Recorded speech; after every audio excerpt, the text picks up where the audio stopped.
আল্লাহ রাব্বুল আলামিন রমাদানের যে বিশাল বড় নেয়ামত মুসলিম মিল্লাতকে দিয়েছেন, মুসলমানদের আমলি, আধ্যাত্মিক এবং সার্বিক উন্নতি এবং অগ্রগতির অন্যতম সিজন এবং মৌসুম হলো রমাদানুল করিম।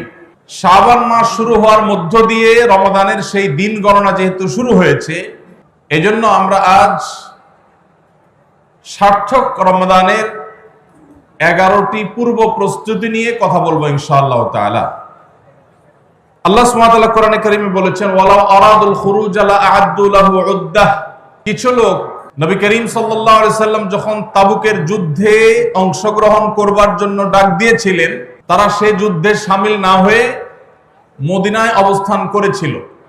এর মধ্যে অনেকেই নানা রকমের অজুহাত, নানা রকমের আপত্তি, নানা রকমের বিভিন্ন কারণ দর্শিয়ে তারা এই যুদ্ধ থেকে পিছপা হয়েছিল। আল্লাহ রাব্বুল আলামিন কোরআনে কারীমে আয়াত নাজিল করে তাদের সেই ঘড়িমসির আসল কারণ উল্লেখ করেছেন। আল্লাহ সুবহানাহু ওয়া তাআলা বলেছেন, ওয়ালাউ আরাদুল খুরুজ লা আ'আদ্দু লাহু উদ্দাহ। যদি সত্যি আল্লাহর রাহে জিহাদের ময়দানে যাওয়ার সদিচ্ছা তাদের থাকতো, তাহলে তারা আগে থেকে প্রস্তুতি গ্রহণ করত।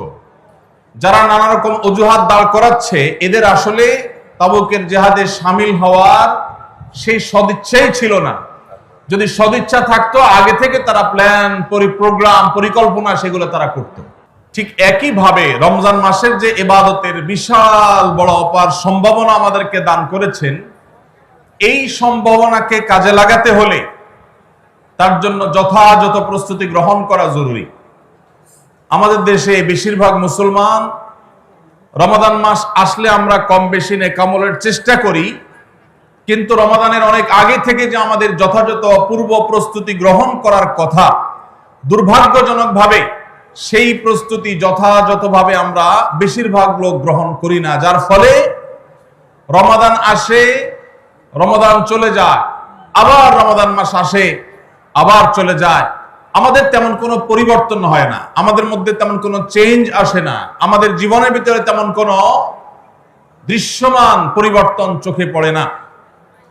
এই জন্য সম্মানিত ভাইরা আমার, রমাদানকে যদি আমরা যথাযথভাবে কাজে লাগাতে চাই, তাহলে যথাযোগ্য প্রস্তুতি এখন থেকে, শাবান থেকেই আমাদের গ্রহণ করতে হবে। প্রিয় নবী সাল্লাল্লাহু আলাইহি সাল্লাম বলেছেন, ইন্নাল্লাহা ইউহিব্বু ইযা আমিলা আহাদুকুম আমালান আন ইউতকিনাহ। আল্লাহ রাব্বুল আলামিন বান্দা যে কোনো কাজ করলে সেটা যদি ইতকানের সাথে করে, দৃঢ়তার সাথে করে, উত্তম উপায়ে করে, যথাযথভাবে করে, সে কাজটা যদি করার মতো করে, তো আল্লাহ তাআলা সেটাকে পছন্দ করেন এবং ভালোবাসেন। আমরা যদি রমাদান মাসে সিয়াম এবং কিয়াম, রোজা এবং তারাবি, অন্যান্য আমল ইবাদত বন্দিগি গতানুগতিক ভাবে করে শেষ করি, আমরা যদি দায় সারা ভাবে শেষ করি, তাহলে এটা আল্লাহ তাআলার প্রিয় পাত্রে আমাদেরকে শামিল করবে না। আর যদি রমাদানের প্রত্যেকটি ইবাদত বন্দিগি এটা হয় ইতকানের সাথে, এটা হয় দৃঢ়তার সাথে, এটা হয় সুন্দরতম উপায়ে, এটা হয় যথাযথভাবে, তাহলে সেই ইবাদত আমাদেরকে আল্লাহর প্রিয় পাত্রে পরিণত করবে ইনশাআল্লাহ। প্রিয় ভাইরা আমার, মক্কার মসজিদুল হারামের ইমাম শেখ আব্দুর রহমান আস-সুদাইস হাফিজাহুল্লাহ, তার কাছে সৌদি আরবের কিছু যুবকরা এসেছিলেন। এসে বললেন, শেখ, প্রতি বছর রমজান আসলেই আমরা অনেক প্ল্যান প্রোগ্রাম করি, অনেক কোরআন খতম দিব, অনেক নেকামল করব, দোয়া রোনাজারি করব, দান সাদাকা করব। দুর্ভাগ্যজনক ভাবে সেটা আমাদের আর রমজান মাসে করা হয় না। আফসোস করতে করতে রমজান মাস পার হয়ে যায়। আপনি আমাদেরকে পরামর্শ দিন, কেন আমাদের প্রতি বছর জীবনে রমজান আসে অথচ সেটা সঠিক ব্যবহার করতে পারি না। তখন শেখ সুদাইস তাদেরকে বলেছিলেন, রমাদান মাসে ইবাদত বন্দেগী করতে পারা এটা আল্লাহর নিয়ামত, এটা আল্লাহর অনুগ্রহ, এটা আল্লাহর রহমত। যে রমজান পেয়েও ইবাদত করতে পারলো না, সে তো হতভাগা, কপাল পোড়া। এই হতভাগ্যের কাতারে সাধারণত সেই মানুষগুলোই পড়ে যারা আল্লাহর রহমতের উপযুক্ত না। আমরা নানাবিধ অপরাধে, নানাবিধ গুনাহ করে, নানাবিধ নাফরমানি করে আল্লাহর রহমতের উপযুক্ততা আমরা হারিয়ে ফেলেছি, যার কারণে রমজানের ইবাদতের তৌফিক হয় না। এই জন্য তিনি তাদেরকে নসিহা করেছিলেন যে আমি তোমাদেরকে উপদেশ দিচ্ছি, রমজান আসার আগে থেকেই আগের যে সমস্ত গুনাহ খাতা হয়েছে, যে সমস্ত নাফরমানি হয়েছে, আল্লাহর অবাধ্যতা হয়েছে, সেগুলোর জন্য চোখের পানি ফেলে রোনাজারি করে আল্লাহর কাছে ক্ষমা চাও। আল্লাহর কাছে ক্ষমা চেয়ে যদি আগের সবগুলোকে ভ্যানিশ করতে পারো, তাহলে আল্লাহর কাছে রহমতের উপযুক্ত হবে। বিষয়টা অনেকটা হালখাতার মতো। আপনার আগের দেনা দায় সব যখন পরিশোধ করে দিয়েছেন, নতুন করে আবার আপনি ধার করার, বাকিতে নেওয়ার উপযুক্ততা আপনার অর্জন হবে। ঠিক একইভাবে আমাদের নানা নাফরমানের কারণে আল্লাহর রহমত থেকে আমরা দূরে সরে গেছি। লানত অর্থাৎ রহমত থেকে দূরে সরে যাওয়া, এটার উপযুক্ত হয়ে গেছি অনেকে। এই জন্য ভাইরা, এখন থেকে রমাদানের প্রস্তুতির নিয়তে আল্লাহর কাছে তওবা করা, গুনাহ মাফ চাওয়া, ইস্তিগফার করা, জীবন পরিবর্তন করবার সংকল্প করা, এটা হবে আমাদের রমাদানের প্রথম প্রস্তুতি। চেষ্টা করব তো ইনশাআল্লাহ।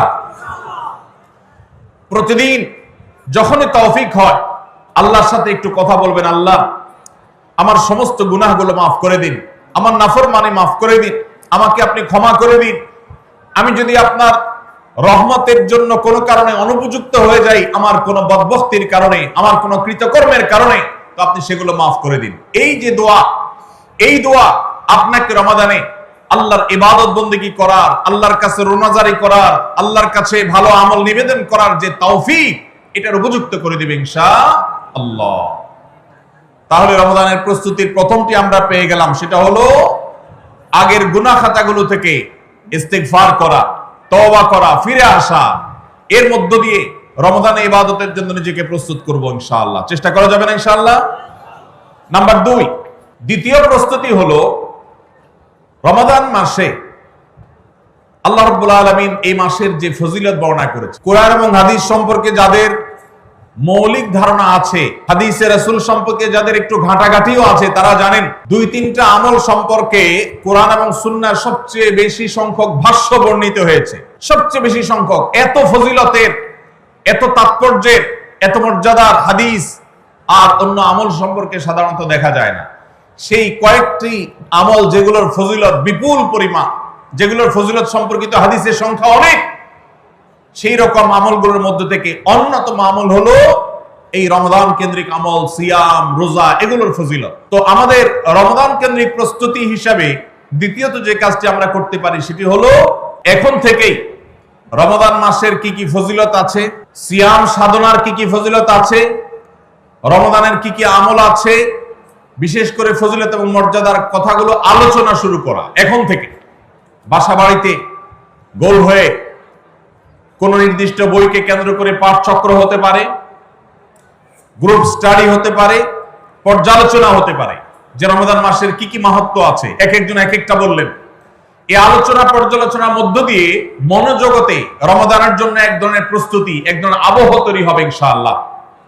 এজন্য দ্বিতীয় প্রস্তুতি হিসাবে আমরা এই কাজটি ইনশাআল্লাহ করব, সেটা হলো রমজানের ফজিলত, রমজানের মর্যাদা, সিয়ামের ফজিলত, অন্যান্য আমলের উপকারিতা, সেগুলো নিয়ে আমরা বেশি বেশি পর্যালোচনা করব। যত বেশি আপনি আগে থেকে পর্যালোচনা করবেন, রমাদানের প্রতি আপনার তৃষ্ণা, সিয়াম সাধনার প্রতি আপনার ভেতরে আকাঙ্ক্ষা, প্রত্যাশা এবং প্রতীক্ষা, এটা আপনার মধ্যে বাড়তে থাকবে এবং রমাদানের প্রতিটা মিনিটকে কাজে লাগাবার জন্য তাগাদা আপনার ভিতরে অনুভব হবে ইনশাআল্লাহ।